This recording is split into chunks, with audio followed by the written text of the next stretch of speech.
Qo'shnining xotini. Aziz tinglovchi, hikoya keng tarqalishi uchun iltimos like tugmachasini bosib qo'yishni unutmang. Bu oilangiz tinchligini buzadigan, ta'sir doirasi keng yagona shaxs. Uyga kelsam, xotin yig'lab o'tiribdi. Qovog'i uyulgan, gap so'z yo'q. Nima bo'ldi? Tinchlikmi? So'rayman undan. Qo'shnimizning xotini kelib ketdi, deydi ko'zlaridagi yoshni artib. Tushunarli. Bu xotin bizni uyga hech qachon oddiy holatda kelmaydi. Yo eri tilla sirg'a olib bergan yoki qayergadir qimmat restoranga ovqatlanishga borishgan shekilli.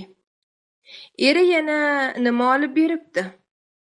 8-martga hali bor edi-ku. Tilla kavush olibdimi? Kinoya qilib kesataman men. Xotinim ro'molini uchini tishlab oshxonaga yugurib kirib ketdi. U shunday jahl qilsa ham, uyalsa ham yuzimga qarab gapira olmaydi. Oshxonaga kiradi-yu baqirib, yig'lab, dardini dasturxonga qiladi. Sizga alam qilsin. Tilla kavush olib beradimi? Undan kattasini olib beradimi? Har holda olib beradi. Siz oxirgi marta men uchun chin ko'ngildan biror narsa olib berdingizmi? Sizdan imkoniyatingizdan ortiq biror narsa so'radimmi? Hammasi yaxshi bo'lar dedim. Chida dedim. Sevib tekkansan chidaysan dedim. Ammo borgan sari siz menga e'tiborsizsiz. Ishdan kelasiz. Ovqatni yeb telefonga yopishasiz. Qachon oxirgi marta ko'zimga mehr bilan qaragansiz? Bolalaringizni ham jerkib baqirasiz.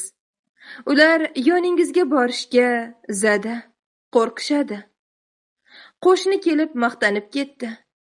Eri uni qo'liga pul berib, istaganingni ol debdi, deb yig'laydi xotin.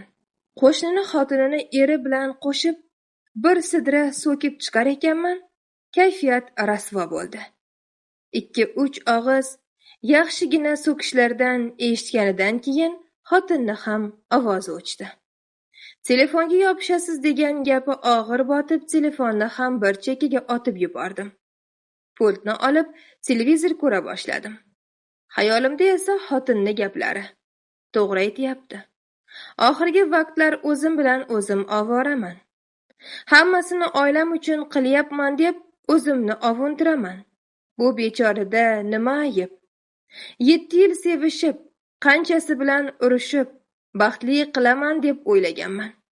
Endi esa topganimni oiladan orttira olmay unga e'tibor bermay qo'ydim deb o'ylab siqilaman. Yuragim siqilib tashqariga toza havo olish uchun chiqmoqchi bo'ldim. Botinkamni kiya turib, xotinimni tuflisiga ko'zim tushdi. Rangi o'chib, ustidagi laklari ko'chib, ko'p kiyilganidan bir tarafi qiyshayib qolibdi. Eshak, eshak. Tuflisini ahvolini qara. Shuni kiyib, shahar aylanib yuribdi. O'ylagandir u ham. Lekin senga aytmagan. U senga og'ir bo'lmasin deb. Ustidagi to'kilib qolsa ham aytmagan. Sen esa o'zingdan bilib pul bermaysan deb o'zimni o'zim so'kaman. Ichkariga kirdim. Xotin ustiga ko'rpani tortib yig'lab yotibdi. Uni yelkasidan quchib. Yig'lama xotin. Pul berganim bo'lsin. Tortmadagi puldan istaganingcha ol-da, ertaga bozorga borib, istagan ko'ylagingni, istagan tuflingni ol dedim. U pulga uyga yangi eshik olmoqchi edingiz-ku, deydi xotin. Shuncha yil eski eshikdan kirib chiqdik. Yana ozroq tursa hech narsa qilmaydi dedim-da, yuziga tabassum paydo bo'lgan xotinimni peshonasidan o'pib uyquga ketdim. Yarim kechasi uyg'onib ketdim. Soatga qarasam tungi 3:40. Xotin esa teskari burilib bir narsalarni pichirlaydi. Quloq solsam, yangamnikidaqa uzunroq ko'ylak bilan yaxshi ro'mol olaman. Yana deb bozor rejasini tuzib yotibdi. Tong sahar menga bolalarni tashlab bozorga ketdi. Yosh bolalarga qarash azob. Kun bo'yi madorimni quritishdi. Har jahlimni chiqarganiga onasini so'kaman. Kechga yaqin xotin kirib keldi. Ko'zida yosh. Nima bo'ldi, gapir? Olgan narsalarimni Damasda qoldirib tushib ketibman. Kechgacha izladim. Damaschini topa olmadim. Kechiring, dadasi. Ko'chaga chiqmasam, yo'lda yurishni bilmasam, tushayotgan vaqtni unutibman deb yig'ladi xotin. Uni so'kib urushdan nari-beri bo'lib, Damaschini qanaqaligini so'rab ko'chaga chiqib ketdim. 2 soat deganda Damaschini topib, paketga o'roqlik narsalarni olib uyga qaytdim. Qaytdim-u, o'roqlik paketni xotinni yuziga otib rosa so'kdim. U indamay yig'lab, boshini egib turardi. Och endi paketingni. Ko'raylikchi nima olibsan? Kun bo'yi sang'ib deb zarda qildim. Xotin paketni ko'zlarida yosh bilan ochar ekan, ichidan erkaklar tuflisi bilan ko'ylagi chiqdi. Bu nima? Kimga? So'radim men. Botinkangizni tagi teshilganini ko'rgandim.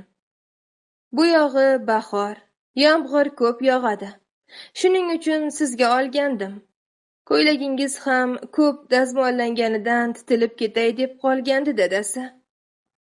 Men uyda o'tirsam, menga kiyim nimaga kerak? Siz ko'chada birovdan kam bo'lib yurmang, dedi-da, oshxonaga yig'lab kirib ketdi. Qo'limga botinka bilan bir so'z aytolmay dovdirab qoldim. Tamom. E'tiboringiz uchun rahmat.